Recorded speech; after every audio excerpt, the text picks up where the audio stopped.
आकाशवाणी भोपाल से प्रस्तुत हैं प्रादेशिक समाचार।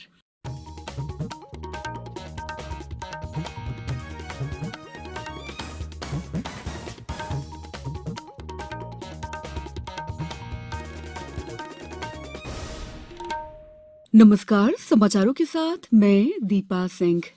सबसे पहले मुख्य समाचार। कृषि योजनाओं के बारे में जागरूकता बढ़ाने के लिए चलाया जा रहा है अभियान।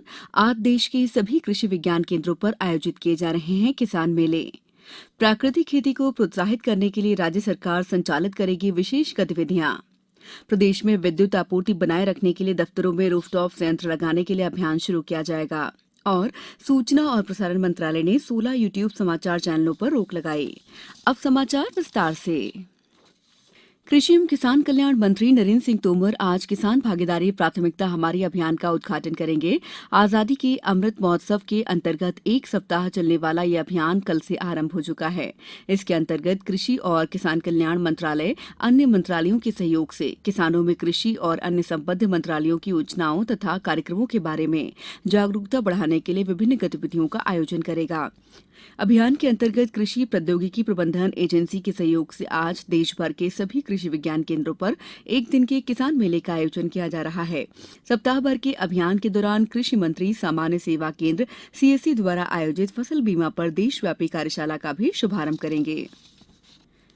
प्रदेश में प्राकृतिक खेती अपनाने के लिए ग्राम स्तर तक वातावरण बनाने और उसमें किसानों की सहायता करने के लिए राज्य सरकार कई कदम उठा रही है। प्रारंभिक रूप से प्रत्येक जिले के 100 गांवों में प्राकृतिक खेती को प्रोत्साहित करने के लिए विशेष गतिविधियां संचालित की जाएंगी। ये जानकारी मुख्यमंत्री शिवराज सिंह चौहान ने कल नीति आयोग द्वारा नवोन्मेषी कृषि पर आयोजित राष्ट्रीय कार्यशाला में वर्चुअली दी। उन्होंने कहा कि मध्य प्रदेश में प्राकृतिक खेती को प्रोत्साहन देने के लिए प्राकृतिक कृषि विकास बोर्ड का गठन किया गया है। श्री चौहान ने बताया कि अब तक प्रदेश में 1,65,000 किसानों ने प्राकृतिक खेती में रुचि दिखाई है। नर्मदा नदी के दोनों ओर प्राकृतिक खेती को प्रोत्साहित किया जाएगा। मुख्यमंत्री ने कहा है कि चूंकि प्राकृतिक खेती के लिए देसी गाय आवश्यक है, इसलिए इस खेती को अपनाने वाले किसानों को देसी गाय रखने के लिए 900 रुपए प्रतिमाह अर्थात 10,800 रुपए प्रतिवर्ष उपलब्ध कराए जाएंगे। मुख्यमंत्री शिवराज सिंह चौहान ने कहा है कि उज्जैन में विकसित हो रहे महाकाल कॉरिडोर के कार्यों को अंतिम रूप देते हुए शीघ्र पूर्ण किया जाएगा। प्रधानमंत्री द्वारा महाकाल महाराज क्षेत्र विस्तार योजना के लोकार्पण के कार्यक्रम को ध्यान में रखते हुए मई माह तक सभी व्यवस्थाएं सुनिश्चित कर ली जाएं। मुख्यमंत्री श्री चौहान ने कल मंत्रालय में वरिष्ठ अधिकारियों के साथ प्रधानमंत्री की मध्यप्रदेश यात्रा के संबंध में तैयारियों पर चर्चा की। मुख्यमंत्री श्री चौहान ने गत 23 अप्रैल को नई दिल्ली में प्रधानमंत्री श्री मोदी से हुई भेंट के संबंध में बताया है कि उन्होंने प्रधानमंत्री जी को महाकाल कॉरिडोर के लोकार्पण के लिए आमंत्रित किया है।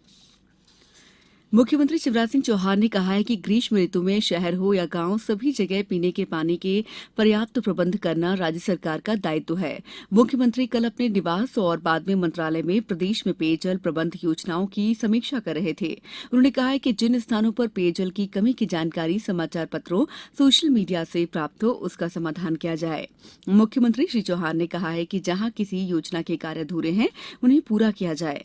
बैठक में बताया गया है कि ग्रामीण क्षेत्रों में 5,57,000 हैंडपंप और 16,915 नलजल कनेक्शन हैं। ग्रामीण क्षेत्रों में 95% से अधिक हैंडपंप चालू स्थिति में हैं।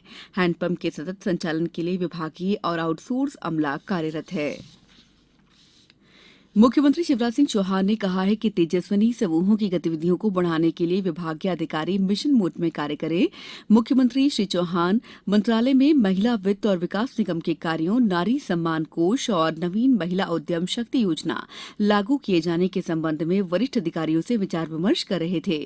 उन्होंने कहा है कि तेजस्विनी समूह के सदस्यों को भुगतान के लिए ई वाउचर जैसे माध्यमों का उपयोग किया जाए। कृषि विभाग में उपकरणों की क्रय और शिक्षा विभाग में साइकिल क्रय के लिए ई वाउचर जारी करने का निर्णय पहले ही लिया जा चुका है। बताया गया कि शक्ति पोर्टल से मुख्यमंत्री उद्यम क्रांति योजना में महिला हितग्राहियों को लाभान्वित किया जाएगा। एक परियोजना प्रकोष्ठ का गठन भी प्रस्तावित है। समाचारों में वक्त है ब्रेक का।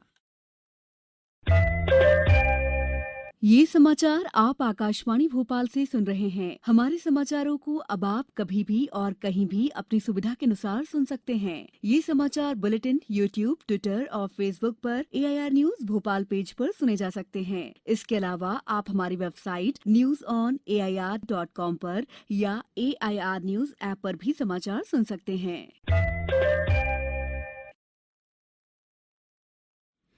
ब्रेक के बाद समाचारों में आपका एक बार फिर स्वागत है। मुख्यमंत्री शिवराज सिंह चौहान ने प्रदेश में सुचारू विद्युत आपूर्ति बनाए रखने के निर्देश दिए हैं। कल मंत्रालय में हुई बैठक में मुख्यमंत्री श्री चौहान ने कहा कि पारंपरिक ऊर्जा उत्पादन के साथ नवकरणीय ऊर्जा के साधनों का उपयोग किया जाए। शासकीय कार्यालयों में रूफटॉप संयंत्र स्थापित करने के अभियान को संचालित किया जाए। अनेक भवन सौर ऊर्जा का उपयोग कर रहे हैं, इस कार्य का विस्तार किया जाए। आम जन भी बिजली की बचत के साथ ही सौर ऊर्जा के उपयोग के लिए प्रयत्नशील रहे।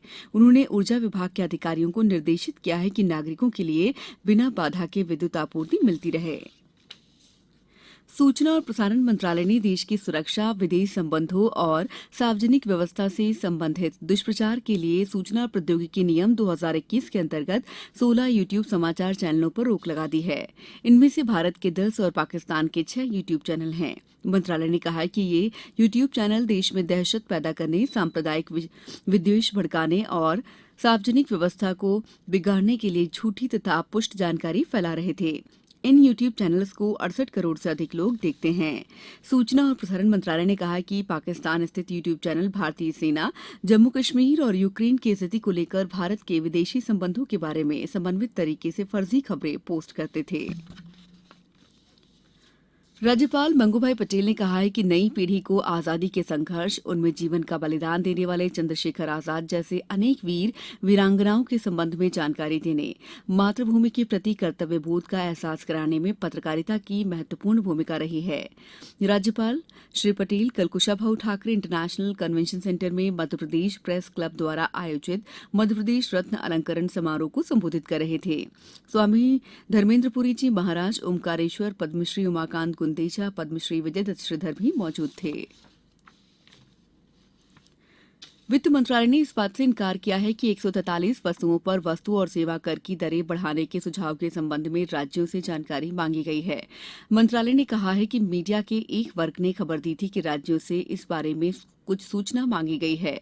वित्त मंत्री ने इन खबरों को काल्पनिक बताया है। गौरतलब है कि जीएसटी परिषद ने अपनी 45वीं बैठक में दरों को युक्त संगत बनाकर उन पर विचार करने के लिए मंत्रियों के एक समूह का गठन किया गया था।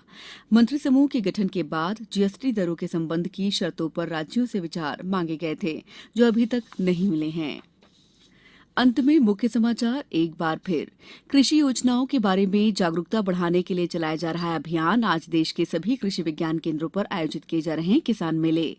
प्राकृतिक खेती को प्रोत्साहित करने के लिए राज्य सरकार संचालित करेगी विशेष गतिविधियां। प्रदेश में विद्युत आपूर्ति बनाए रखने के लिए दफ्तरों में रूफटॉप संयंत्र लगाने के लिए अभियान शुरू किया जाएगा। और सूचना प्रसारण मंत्रालय ने 16 यूट्यूब चैनलों पर रोक लगाई। इस बुलेटिन में फिलहाल इतना ही। दीजिए इजाजत। नमस्कार।